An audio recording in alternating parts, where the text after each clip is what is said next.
श्री सुक्तम।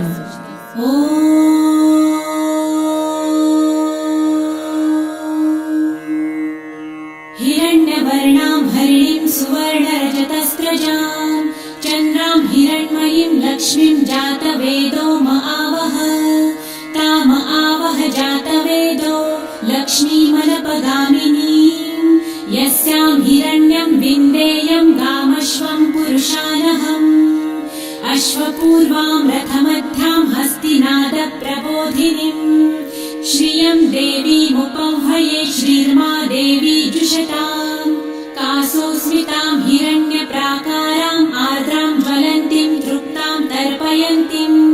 पद्मे स्थितां पद्मवर्णां तामिहोपह्वये श्रियं चन्द्रां प्रभासां यशसा ज्वलन्तीं श्रियं लोके देवजुष्टामुदारां तां पद्मिनीं शरणमहं प्रपद्ये लक्ष्मीर्मे नश्यतां त्वां वृणे आदित्यवर्णे तपसोऽधिजातो वनस्पतिस्तव वृक्षोऽथ बिल्वः तस्य फलानि तपसानुदन्तु मायान्तरायाश्च बाह्या अलक्ष्मीः उपैतु मां देवसखः कीर्तिश्च मणिना सह प्रादुर्भूतो सुराष्ट्रेऽस्मिन् कीर्तिमृद्धिं ददातु मे शुत्वपासामलां ज्येष्ठाम् अलक्ष्मीं नाशयाम्यहम् अभूतिं समृद्धिं च सर्वानिर्णुद मे गृहात् गन्धद्वारां दुराधर्षां नित्यपुष्टां करिषिणीम्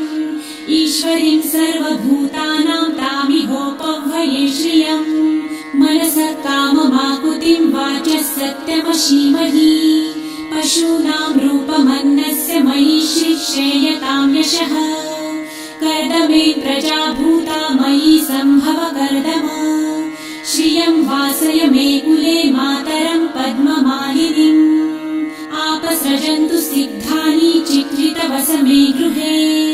निज देवीं मातरं श्रियं वासय मे कुले आर्द्रां पुष्करिणीं पुष्टिपिङ्गलां पद्ममालिनीं चन्द्रां हिरण्मयीं लक्ष्मीं जातवेदो म आवह आर्द्रां यकरिणीं यष्टिं सुवर्णां हेममालिनीं सूर्यां हिरण्मयीं लक्ष्मी जातवेदो म आवह ताम आवह जातवेदो लक्ष्मीमनपगामिनीं यस्यां हिरण्यं प्रभुतं गावो दासोऽश्वान् विन्देयं पुरुषानहम् यः शुचिः प्रयतो भूत्वा जिहुयादाजमन्वहम् सूक्तं पञ्चदशर्च च श्रीकामः सततं जपेत् पद्मानने पद्म उरु पद्माक्षी पद्मसम्भवे तन्मे भजसि पद्मक्षी येन सौख्यं लभाम्यहम् अश्वदायै गोदायै धनदायै महाधने धनं मे लभतां देवी सर्वकामांश्च देहि मे पद्मानने पद्मविपत्रे पद्मप्रिये पद्मदलायताक्षी विश्वप्रिये विष्णुमनोनुकूले त्वत्पादपद्मं मयि सन्निधस्त्वम् पुत्रपौत्रं धनं धान्यं हस्ताश्वादिगवेरथम् प्रजानां भवसि माता आयुष्मन्तं करोतु मे धनमग्निर्धनं वायुर्धनं सूर्यो धनं वसु धनमिन्द्रो बृहस्पतिर्वरुणं धनमस्तु मे वैनतेय सोमं पिबतु वृतः सोमं धनस्य सोमिनो मह्यं ददातु सोमिनः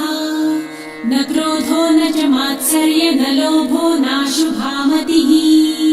भवन्ति कृतपुण्यानां भक्तानां श्रीसूक्तं जपेत् सरसिजनिलये सरोजहस्ते धवलतरां सुखगन्धमाल्यशोभे भगवती हरिवल्लभे मनोज्ञे त्रिभुवनभूतिकरी प्रसीद मह्यम् विष्णुपत्नीं क्षमां देवी माधवी माधवप्रियां लक्ष्मीं प्रियसखीं देवीं नमाम्यच्युतवल्लभाम् महालक्ष्मीं च विद्महे विष्णुपत्नी च धीमहि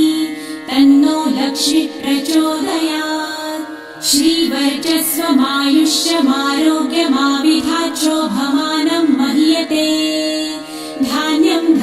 पशुं बहुपुत्रलाभं शतसंवत्सरं दीर्घमायुः